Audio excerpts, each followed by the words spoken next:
As the weather warms up outside, you know what else comes out? The bugs, the mosquitoes. And you're out there in that environment, and all of a sudden it's buzzing around. You hear it in your ear, and it bites you, and you've got that.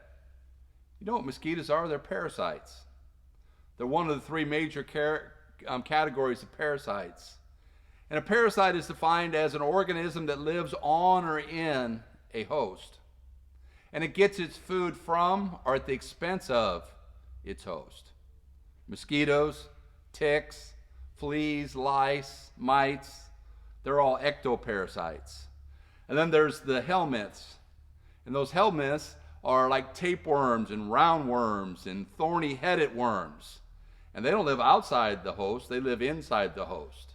And they grow really long and really gross as they take food from the host and they live on the host.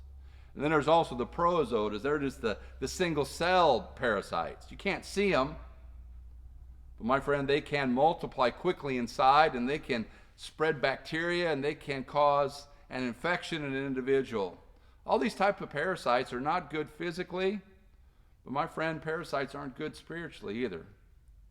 Hi, I'm Craig Fritchley from the Sanctuary in Syracuse with today's devotional. And God does not want anything to attach itself to you and cause you to get sick.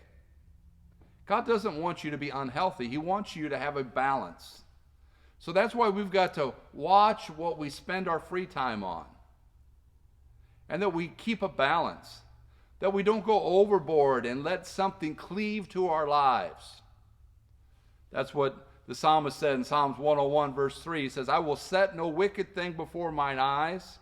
I hate the work of them that turn aside. It shall not cleave unto me. The verse before, he says, I'm going to walk with the Lord. I want to have a perfect heart. I want to do my best to keep my focus in the right way. Because if you drift away, there are a lot of parasites out in this world that attach itself. Yeah, it's just a video game. Yes, it's just a social media account. Yes, it's just a movie or a television series that you're watching. But before you know it, it consumes you. That's all you spend your time on. And it is sucking the spiritual life out of you slowly but surely. You're not healthier.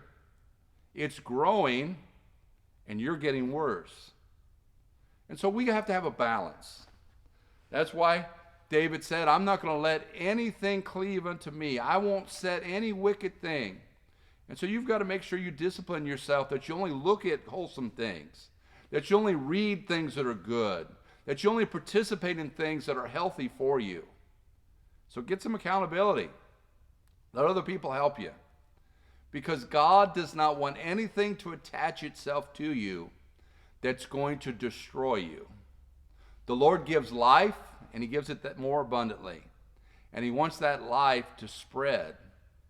But if you allow these parasites, if you don't change your environment, you know, when you're around mosquitoes, what we do? We change the environment. We either get out of that area or we get off. We get spray that repels them. Spiritually, we've got to do the same thing. We've got to get out of that environment. That's why the Bible says, flee youthful lust. Don't just say, hey, I can handle it, I'm okay, but get out of that environment. Run away. Change some things. Don't sit in front of that tablet or that phone. Don't sit in front of that computer if you're tempted to go the wrong way. Get up. Don't let that parasite slowly but surely feed off of you and suck the spiritual life right out of you. It's not God's will. God doesn't want any weight or sin to stop us as we run this race. And so, be accountable. Get among the people of God. Go to church. And let your parents help you if you're a young person. Let your spouse help you if you're married. But whatever you do, don't allow a parasite to attach itself to you and cause you slowly but surely to drift away from God. It's not God's will, and it's definitely not what we want. We want to walk with him and be healthy in every area. We're glad that you've been with us today. We hope you share this with others and that you join us for the next devotional.